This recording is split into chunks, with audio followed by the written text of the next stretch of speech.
Uttarkashi Silkyara tunnel rescue operation की चौथी रात। लगातार न्यूज नेशन आप तक पल पल की खबर दिखा रहा है कि आखिर कब होगा पूरा ये रेस्क्यू मिशन। अब तक की अपडेट क्या है?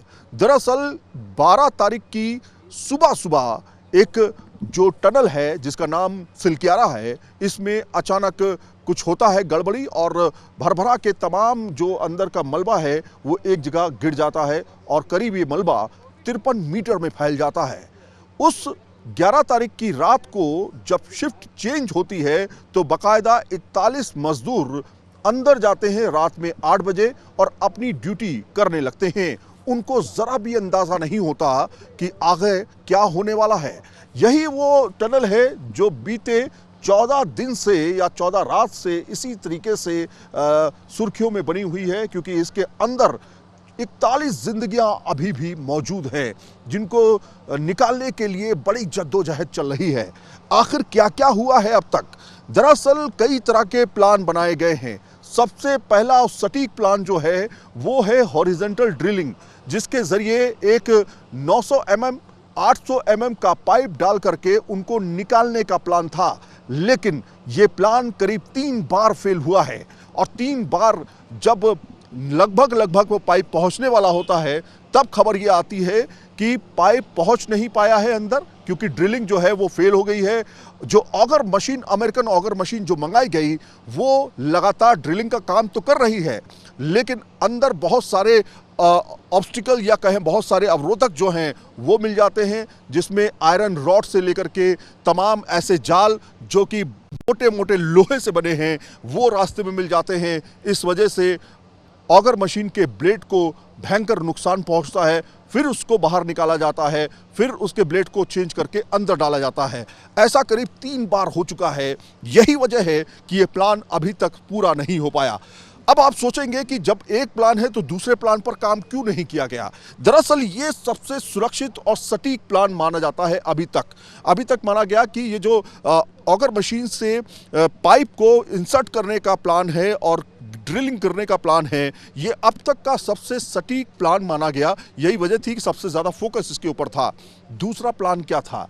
दरअसल दूसरा प्लान जो था, जो बड़ा प्लान था, वो ये था कि ऊपर से, यानी कि ये जो आप पहाड़ देख रहे हैं, हालांकि अंधेरे में इतना दिखाई नहीं देगा, लेकिन जो पहाड़ है, इस पहाड़ पे जो रोशनी है, दरअसल ये पूरा पहाड़, इसके पहाड़ के ऊपर से जा करके वर्टिकल ड्रिल करके उस पोजीशन तक पहुंचना जहां पर मजदूर फंसे हुए हैं, वहां तक पहुंच करके उन मजदूरों को ऊपर खींच लेना, ये एक प्लान का हिस्सा था। लेकिन वो प्लान इसलिए शुरू नहीं किया गया क्योंकि माना गया कि इस टनल के अंदर जो है वो बाकायदा उसे जो हॉरिजॉन्टल ड्रिलिंग का सिस्टम है, जो पाइप के जरिए अंदर पहुंचने की तैयारी है, वो उसे पूरा कर लिया जाएगा। लेकिन ऐसा हुआ नहीं, क्योंकि वो लगातार फेल होता जा रहा है। अभी की पोजीशन ये है कि करीब 48 से 49 मीटर पाइप जो है वो अंदर पहुंच गया। लेकिन बीती रात, इससे पहले की जो रात थी, वो बहुत ही कष्टदायक गुजरी। वजह ये कि लग रहा था कि उस रात जो है मजदूरों को बाहर निकाल लिया जाएगा, उस शाम मजदूरों को बाहर निकाल लिया जाएगा, लेकिन ऐसा हुआ नहीं। इसके पीछे का कारण ये था कि बाकायदा उस ड्रिलिंग मशीन को ही नुकसान नहीं पहुंचा, बल्कि उस पाइप को भी नुकसान पहुंचा। इसके पीछे का कारण था वो लोहे का जाल जो रास्ते में मिला, लेकिन जीपीआर की मदद से पता चला था कि वो उस बीच में 5 मीटर के दायरे में कुछ भी नहीं मिलने वाला, बल्कि एक बड़ा जाल वहां पर मौजूद था। जीपीआर सिस्टम कहा जा रहा है कि फेल हो गया। जीपीआर सिस्टम मतलब ग्राउंड पेनिट्रेटिंग रडार जो है वो पूरी तरीके से फेल हो गया और इसी वजह से बड़ा नुकसान हुआ। ना सिर्फ अमेरिकन ऑगर मशीन जिसके ब्लेड्स को नुकसान पहुंचा, बल्कि पाइप को भी बताया जा रहा है नुकसान पहुंचा। तो अब का प्लान क्या होगा? आगे क्या होगा? आगे दरअसल मैनुअल ड्रिलिंग सिस्टम पर फोकस किया जा रहा है। वो कैसे?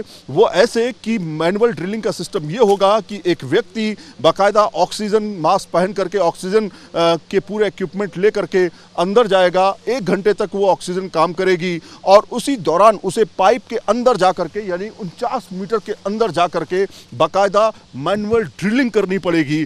जो मलबे को है उसे हटाना पड़ेगा। जितना मलबा वो हटाएगा उतना पाइप जो है अमेरिकन ऑगर मशीन उसे ढकेलेगी और ऐसे करते करते जो बचा हुआ हिस्सा है, खासतौर पे अगर हम कहें कि करीब 8 मीटर का हिस्सा है, उसमें से 5 मीटर अगर वो पुश कर देती है मशीन और मैनुअल ड्रिलिंग हो जाती है, तो आप ये समझ सकते हैं कि ये मिशन पूरी तरीके से कंप्लीट कर लिया जाएगा। और इसमें लंबा वक्त लग सकता है क्योंकि अंदर बहुत सारी दिक्कतें हैं। माना जा रहा है कि लोहे की बीम या लोहे के जाल या फिर लोहे की रॉड, इस तरह की तमाम चीज़ें आपको मिल सकती हैं। उसे गैस कटर से काटना होगा, फिर बाहर निकलना होगा, फिर ड्रिलिंग करने के लिए दूसरे व्यक्ति को भेजना पड़ेगा। इस तरह की तमाम चीज़ें होंगी। इसमें टाइम टेकन है और यह भी बताया जा रहा है कि इसमें 1 हफ्ते तक लग सकता है। तो जाहिर तौर पर तमाम ऑप्शंस ओपन कर दिए गए हैं। माना जा रहा है कि 5 विकल्प जो है उसको खोल दिया गया है। इसके पार अगर हम कहें तो इस दूसरे छोर पर भी वहाँ पर भी जो करीब आपको बताएं कि 483 मीटर का जो एरिया है उसमें भी लगातार ड्रिलिंग करके अंदर पहुँचने की कोशिश है, लेकिन वो बहुत लंबा प्रोसेस है, उसमें महीने भर लग सकता है। इसलिए सबसे बेहतर ऑप्शन जो है वो हॉरिजेंटल ड्रिलिंग, जिसमें पाइप के ज़रिए अब आने वाले समय में यानी कल से मैनुअल ड्रिलिंग किया जाएगा, वही एक सबसे बेहतर विकल्प माना जा रहा है। तो लगातार उत्तरकाशी की सिलक्यारा टनल में 41 जिंदगियों को बचाने की जद्दोजहद जारी है। देखना यह होगा कि ऑपरेशन कब तक सफल हो पाता है। वीडियो जर्नलिस्ट विपिन कुमार के साथ सईद आमिर हुसैन, न्यूज़ नेशन, उत्तरकाशी।